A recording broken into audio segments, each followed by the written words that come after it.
Mar Dulce Radio. Buenos días, aquí María Sorraquín y Damián Tabarowski en Mar Dulce Radio. Hoy vamos a conversar con Natalia Rodríguez Simón sobre su novela Era tan oscuro el monte, que acaba de salir en Mar Dulce. Natalia Rodríguez Simón nació en Buenos Aires en 1984, publicó la novela La vi mutar y varios relatos en revistas literarias. Esta novela, Era tan oscuro el monte, es su primera novela. Bienvenida, Natalia. Muchas gracias. Escribiste una primera novela de una fuerza literaria sorprendente. Bueno, muchas gracias. Que nos maravilló. Y nos gustaría si pudieras contarnos un poco cómo llegaste a esa historia o si esa historia llegó a vos, esa historia de esa pareja de migrantes. En realidad me parece que fue al revés, que la historia llegó un poco a mí. Apareció el personaje de ella, el personaje femenino, primero, y después fue tomando fuerza su pareja. Y se me fueron apareciendo sus voces y fui construyendo a partir de eso un poco ese universo, pero a partir de esos dos personajes. Es curioso que la mujer no tiene nombre, nunca no aparece el nombre de ella, pero sí aparecen muy marcados los otros nombres, los otros personajes. Hay como algo misterioso en ese silencio. Bueno, ella es un personaje que no habla mucho, que tiene una... o por lo menos como yo lo quise construir, ¿no? Después las cosas cambian, o como yo lo pensé, tiene una dificultad de expresión por la voz, digamos. De hecho no puede gritar, no, es un personaje más bien callado, porque le encontré yo ese tono, digamos, y se me hizo muy difícil ponerle un nombre, porque el resto de los nombres de los personajes, la verdad que no es que los pensé, vinieron, algunos por un apodo, algunos por el apellido, algunos por el nombre propio, y con ella no me pasó, y no sentí la necesidad a lo largo de la novela de que tuviera un nombre, porque me parecía que se entendía que se estaba hablando de ella, o que ella estaba hablando a través del narrador, sin necesidad de nombrarla. Y hace poco Beatriz Arlo elogió mucho tu novela, dice que es como una violencia hiperbólica, sintáctica y también representativa, con estos personajes que están como un poco echados, errantes, la sangre, los fluidos, los pechos de las madres, esas humedades. ¿Pensaste en construir desde un lugar hiperbólico literariamente? ¿Es una búsqueda o también aparecieron instintivamente ese registro? A mí me pareció muy interesante lo que dijo Beatriz Arlo, porque no era la lectura que yo... Bueno, tengo la teoría de que el escritor es un muy mal lector de sus propios escritos, porque estás tan metido en el texto que no puedes ver otras cosas. Así que me interesó mucho lo que ella dijo. Si me preguntás si esa fue mi intención, digamos, no lo sé, me parece que no. Me encanta que haya ocurrido eso, me encanta que lo haya leído de esa manera. Yo estoy muy contenta. ¿Y cuál es la lectura de tu libro, Natalia? ¿Cómo la lees vos? Mi idea era, había justamente tantas cosas que pasaban, tanta violencia física también en un punto, que quise matizar un poco todo eso con las voces de los personajes, desde el lenguaje, desde la escritura,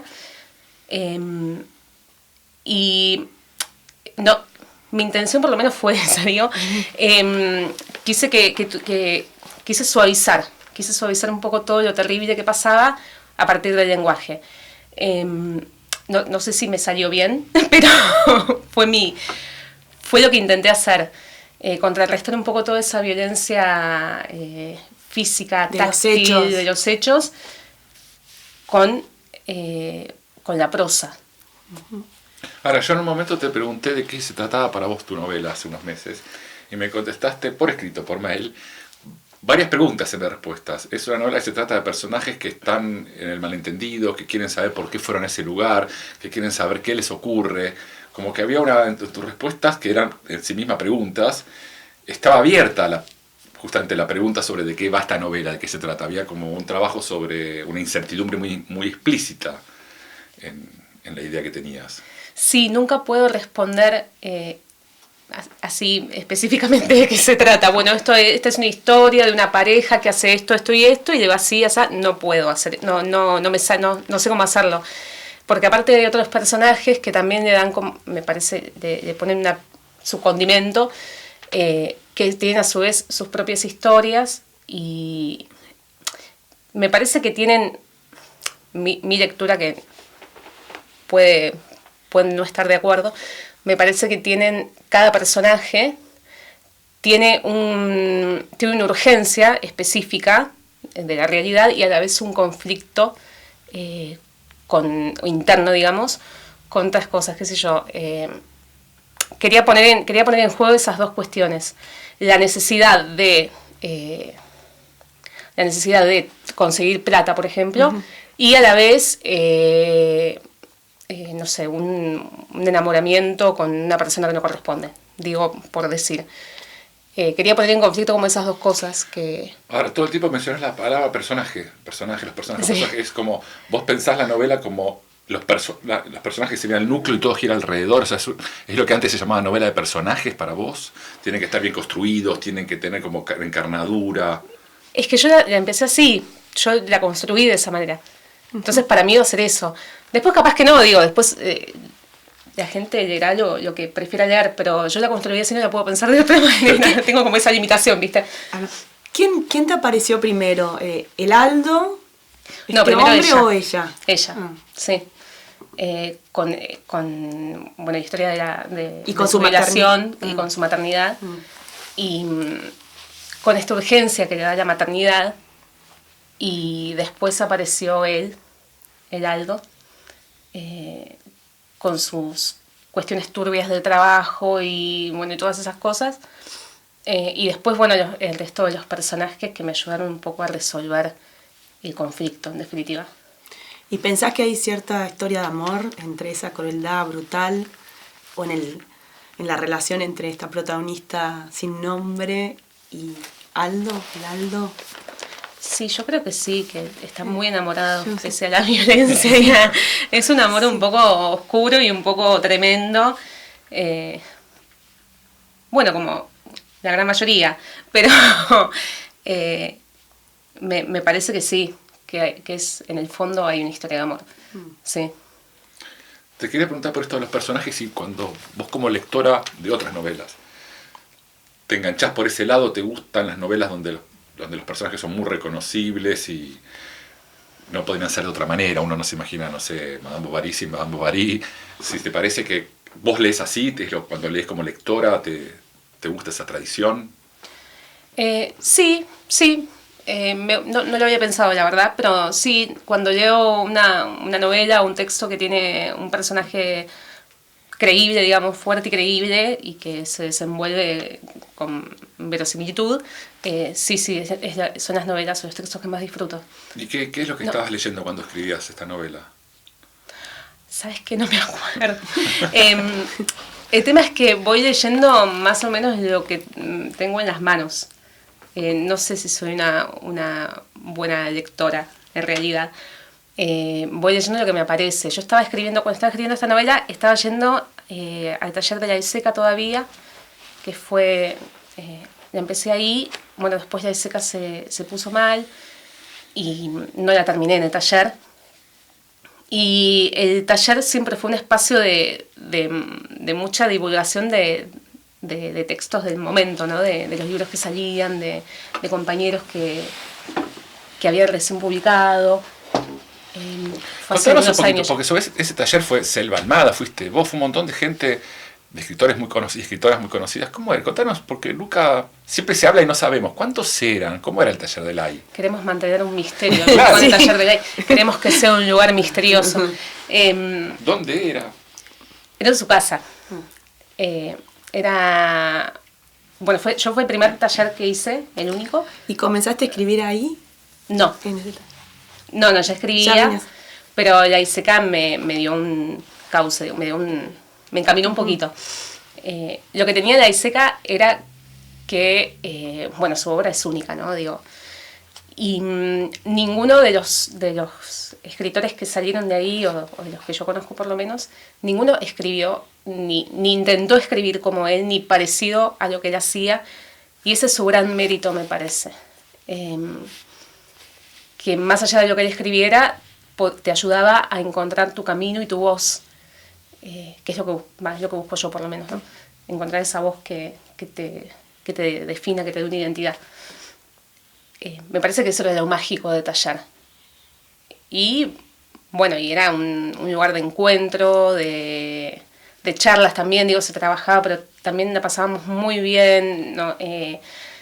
Había mucho intercambio de libros, de historias, de críticas, pero en el buen sentido de la palabra, ¿no? De buenas críticas de lo que el otro hacía, no solamente de la ISECA, sino con tus compañeros.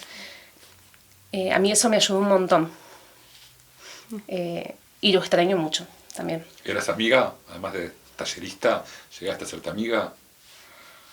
Éramos, bueno, a lo último ya quedaba un grupo un poco más reducido y éramos un poco sus hijitos, entre comillas, con Selva, con Sebastián, con Guillermo, con Erlusi, con María.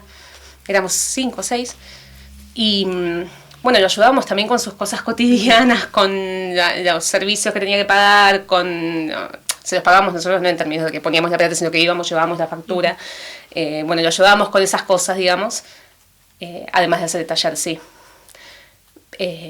Pero era algo que ¿Y ahí se daba así. en el taller entregaste alguna versión previa de La Tanjuro del Monte? ¿Ahí ya la empezaste a escribir ahí? Ahí empecé a escribirla, no llegué a terminarla, la terminé después sola, digamos. La terminé, le puse el punto final antes de que naciera mi hijo, el día antes de que naciera mi hijo, de hecho. Nació un libro y un hijo. Sí. Y no, con él empecé y desde ese momento mutó un montón, digo, cambió un montón la novela. Después de que la terminé, y porque vino después el proceso de corrección también, y bueno, se las pasé a mis amigos, compañeros, para que la leyeran y me dieran su opinión, y bueno, ahí empezamos a trabajar en las correcciones, y bueno, y así llegó a Mar Dulce. Sí. ¿Siempre se llamó así? No, tenía un nombre horrible. ¿Se puede saber? ¿Me lo puedes contar? Era muy horrible y me da vergüenza. No lo voy a decir. No, era muy horrible. Generalmente, viste que pones en el archivo que vas trabajando, pones la primera palabra por ahí del texto y queda así, y después pensás en un título. Era muy horrible. Y bueno, le busqué más o menos la vuelta para ponerle algo un poco más decente, un título un poco más decente. Hay otro tema en tu novela que es la sexualidad también, que está ahí como está bastante presente, que no apareció todavía en la conversación. ¿Eso cómo lo pensás? ¿Qué importancia tiene para vos en la novela? Hay muchas descripciones del bulto erguido, ¿no? Algo de la sexualidad masculina muy brutal, que es súper interesante. Sí, bueno, es como se ve, me imagino yo, los hombres en su sexualidad, ¿no? Digo, o por lo menos esos hombres, como se veían esos hombres en su sexualidad. Pero también ella tiene sus momentos de tomar al toro por las astas, digamos, y de ejercer su sexualidad también plenamente. Pero los hombres sí, tienen esa fuerza de pene erguido, tal cual. Eso está presente y algo muy elemental también. Muy básico, sí. Casi animal también en ella, con su maternidad y dando la teta, y en algún momento también entre que está dando la teta siente que se moja y que está unida, es muy lindo, que es algo que la une a la teta con el pis, como una cosa así de los fluidos animales, descrito de un modo increíble. Sí, por suerte yo no estaba amamantando cuando sí, porque no sé, tocada con toda la maternidad, no sé cómo hubiese salido eso. En ese momento yo no se me ocurrió, digamos, o sea, ocurrió eso con esa imagen, no sé cómo hubiese sido después, pero sí creo que hay una conexión entre todos los personajes en sus fluidos, digamos, hay una conexión líquida, hay una conexión entre la sangre, lo que sale de las tetas, lo que sale de los miembros, lo que sale de... me parece que de esa manera también se conectan. Y también los olores. Hay una descripción muy detallada de los olores, de los alientos, muy linda y cruda. Bueno, debe ser. Sí, por ahí tiene los olores, los fluidos, el tacto, muy presente de situaciones del sol que quema, que raja la espalda. Sí, por ahí es bastante corporal. Sí. Y en relación a tus contemporáneos, escritores, escritoras, ¿los lees? ¿Algunos te interesan? Sí, los leo. Sí, me interesan. Te menciono, no sé, algunos... bueno, leo mucho a mis amigos, porque aparte me encanta lo que hacen, a Selva, a Sebastián, que publicó un libro de cuentos muy lindo. ¿Decí el apellido? Sebastián Pandolfelli y Selva Almada. Sebastián Pandolfelli, que publicó un libro de cuentos de relatos muy hermoso, que se llama Diamante. Selva, yo hice taller con ella, entonces la vengo leyendo desde que publicó acá todo lo que hizo. Y también trabajábamos con ella los textos en el taller, entonces eso estaba bueno, y con Sebastián también. Me gustó mucho también el libro de relatos de Alejandra Sina. Hay gente que no sabe lo que hace. Y ¿a quién más estuve leyendo? A Marcelo Carnero también lo leí. No leí todavía la segunda novela, la primera me encantó. La Boca Seca. La Boca Seca. Me encantó. Todavía la segunda no la pude leer. Bueno, leí el libro de Vicky. Uno va leyendo también, que me encantó. Uno va leyendo de Victoria Skolnik. Tengo que decir los nombres enteros, los nombres completos. Uno va leyendo también lo que va saliendo, lo que le llega. Y de tus lecturas, o de contemporáneos o no contemporáneos, ¿hay alguna que te parece que tenga alguna semejanza con tu escritura? ¿Que sentís alguna afinidad literaria? No sé, es una pregunta muy difícil. O una admiración. No, admiración sí. Quisiera escribir como... No, vos sabes que eso es algo que trato de vivir de todo el tiempo, pero no porque yo no admire las cosas que hacen, al contrario, los admiro un montón. Pero no quisiera escribir como yo. No, se puede admirar. Una vez me acuerdo que a Alan Pauls le preguntaron lo mismo y dijo que era Fabián Casas. Y dijo, porque es lo opuesto a mí. Admiro lo que yo no soy. O sea, yo soy rubio y él es negro. Decía, yo escribo una cosa sofisticada y él escribe como los granitos de ricota. Y lo estaba elogiando al decir eso. O sea, admiro la alteridad, decía Alan. A veces uno puede admirar eso que uno no es y que no te influencia, jamás. No, para mí sí, para mí te influencia todo lo que lees. De alguna manera te llega y te va formando, para mí. Y admiración hay siempre. Pero bueno, también estoy como en una búsqueda de identidad propia de mí, de una voz particular mía. Entonces, si ahora me preguntás, todavía no me siento formada en ese sentido, entonces si me preguntás ahora si quisiera escribir cómo, no. Perdón. Adelante. Quizás me confundí la pregunta, te quería preguntar, ¿de dónde sacás tu material literario? ¿Dónde buscas? ¿A qué le prestás atención? A la gente. Sí, no es muy literaria la respuesta. No, por ahí. Por eso. Pero, a las voces. Sí. De todo lo que leo, obviamente no soy. Obviamente todo me llega y todo te forma y en algún punto está todo eso que leí en lo que escribo. No tengo ninguna duda. Pero bueno, la Seca decía que también hay que vivir más para escribir más también. También está lo sensorial de la calle, de la gente que vas conociendo, de historias que te cuentan, a las que les prestas atención, no para contar esa historia, sino porque te viene bien para otra cosa en la que ya estabas pensando. Por ejemplo, una compañera de trabajo mía, muy querida, me contó la historia de su abuela. No la voy a contar igual, la historia. Pero me pareció fascinante, no para contar la historia de su abuela, sino porque me venía viendo que ella me estaba contando para construir otra cosa. Entonces, yo saco más de ahí, conscientemente, a nivel de la conciencia, que de las lecturas que por ahí operan más a un nivel inconsciente, digamos. Hace un rato, cuando yo interrumpí a María, vos estabas por decir que no te sentías suficientemente formada todavía. Yo decía, bueno, ¿qué es lo que te das cuenta que estás o no formada? O sea, escribiste ya publicaste ya 2 libros, tenés una trayectoria, un grupo de amigos en la literatura. ¿Qué es lo cómo evaluás cuando uno está formado o no? Y capaz que no te terminás de formar nunca. Capaz que es una búsqueda constante y eso te permite crecer todavía más. Me parece que lo que quería decir era que no me siento con una voz definida, no me siento todavía...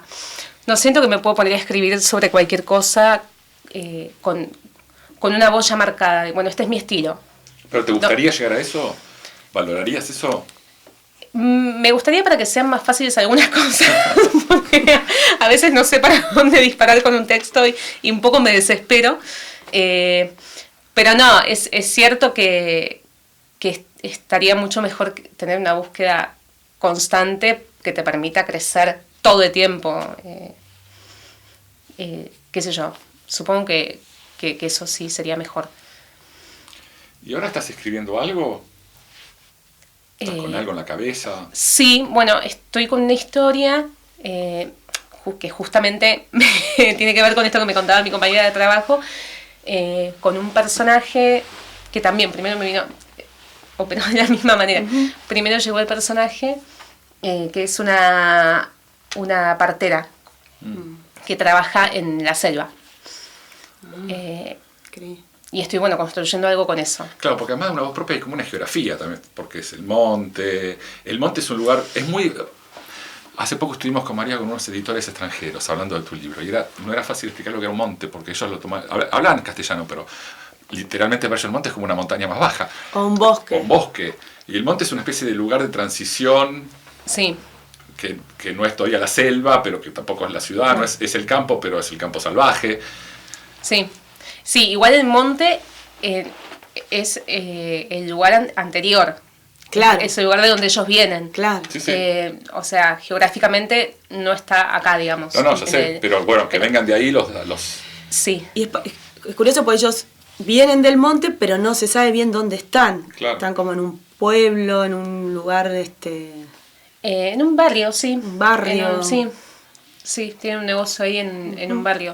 Y esta que está en la selva, que es en la selva, que está Sí, pensando en Formosa, en Chaco, en Misiones. Estoy recién esbozando algo. No me gusta mucho localizar los lugares con mucha precisión porque como no conozco, entonces no me quiero meter en un brete porque no los conozco los lugares. Entonces prefiero imaginármelos y ponerles mi...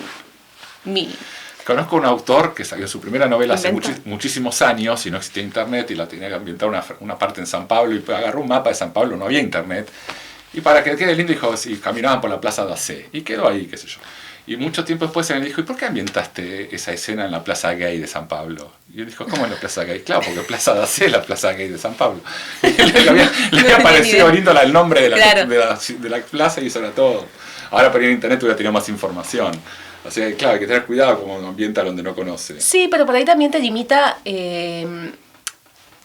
también conocer los lugares te limita por ahí construir el universo que vos quieras, como quieras, qué sé yo. Si yo no digo que es en Misiones o yo no digo que es en Chaco, que tampoco importa, me parece, o por lo menos en mi historia no importa, puedo hacer lo que quiera y me gusta tener esa libertad. Bueno, ¿quisieras leernos un extracto de la novela?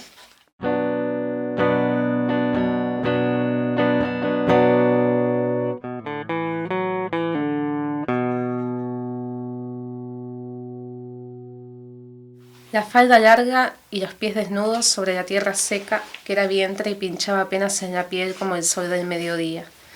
Andaba de aquí para allá, tomada del brazo con las comadres, descalzas todas, la costra en los talones y en los dedos gordos amortiguaba los pasos. La falda larga al viento, los tobillos al viento, las risas cómplices. De a ratos le llegaba el eco de alguna canción que le gustaba y frenaba el paso de todas. Las hacía bailar en ronda entre ellas, mirando y sin mirar a los hombres que se mantenían cerca y tomaban sus chelas frescas. Era su primera vez en el baile. El Aldo la había llevado, estaban noviando. Ella tomaba de las manos a las comadres en ronda, clavaba los dedos en la tierra para mantener el equilibrio, hacía volar la falda, los tobillos al aire. Y reía, transpiraba y hacía de cuenta por un rato que no había otra cosa en el mundo. El Aldo la miraba sentado mientras tomaba del vasito plástico. No lo sintió acercarse por detrás. No sabe, la imagen se hace difusa, qué rostro tenía mientras venía caminando para tomarla de la cintura. La agarró por detrás y la levantó y la giró. La puso frente a él. Ella gritó con suavidad, acompañando el vuelo de la falda. El Aldo apretujaba el vasito plástico. «Parece que está pinchado», le dijo. Ella rió y se liberó de él. Empezó a correr despacio, mientras le miraba y dejaba de mirarlo. Los dedos penetraban la tierra seca. Volvió a él con otro vaso lleno. La besó. Era su primera vez en ese baile. ¿Qué habrá sido de las comadres, del resto de los hombres? La miraban esa tarde. Todos la miraban. El Aldo también. La paseaba como un premio bien ganado. Bailaban juntos por momentos. Él lo hacía mal. Le tomaba las caderas. Quería apretarse todo el tiempo contra su cuerpo. Ella reía nerviosa y se salía de ese momento, de esa vergüenza niña, para llenarle el vaso. Y como un juego, sonríe por su picardía, cuidándose las espaldas, todos los frentes, que nadie estuviera mirando, se tomaba un par de vasos también. Reía tanto que le dolía la panza y le zumbaba la cabeza. La música dejó de sonar, interrumpieron la canción que más le gustaba. El sol se iba ubicando sobre el monte. Los hombres tomaron las guitarras. Había 3 o 4 guitarras que sonaban como miles. Dejó de entender el sonido. El Aldo empezó a cantar, la miraba y cantaba. Tenía los ojos rojos y brillantes. Las comadres se acompañaban con las palmas. Ella saltaba. Había niños prendidos de la falda ya cansados. Ella era joven y los miraba con una ternura virgen. Piensa que ya ha perdido esa ternura. Se le fue como amputada. Se le arrancaron de cuajo. Y sangró. Le pareció que todo oscureció de golpe. No sintió la resolana. El frío se le coló por los pies desnudos, por los tobillos, por las rodillas, por la nuca. Se calzó las sandalias y se abrazó al Aldo. Sintió su aliento caliente en la nariz, su pecho caliente en la oreja. Un amigo del Aldo los acercó a la ruta. Ya había terminado todo. Estaba volviéndole el vacío a la garganta. Quiso llevarse la música, el sol de la tarde, la sonrisa de las comadres. Caminaron abrazados y tambaleantes. El Aldo siguió cantando. Tomaron el camino que surcaba el campo. Les quedaban 2 tramos enteros de pastizal gris. Él se sostenía en sus hombros. «Quiero ahora», le dijo. «Ahora, aquí». Ella rió con fuerza. «Estás loco». «Vamos, bonita, quiero». La tomó de las tetas. Ella se soltó. Dejó al hombre tambaleante. Vio el contorno de su figura en la noche. Se acercó nuevamente. Lo tomó de la mano. No le costó demasiado tumbar el cuerpo del Aldo al costado del camino. Bajó sus pantalones un poco. Se sentó sobre él. No se sacó la falda, no escuchó sus gemidos roncos, no vio sus ojos enrojecidos apuntando sus movimientos. Entró en él sin pedirle permiso. Miró el cielo y se llenó de las estrellas, de la luna llena, de toda la noche dentro de ella, por la garganta, por los oídos. Se llenó todo el cuerpo en un grito que le nacía bien adentro, en la parte baja del vientre. Y meses más tarde, piensa ahora, todo ese mundo se convirtió en el primer niño, el que se desprendió muerto, de cuajo, como amputado, y sangró.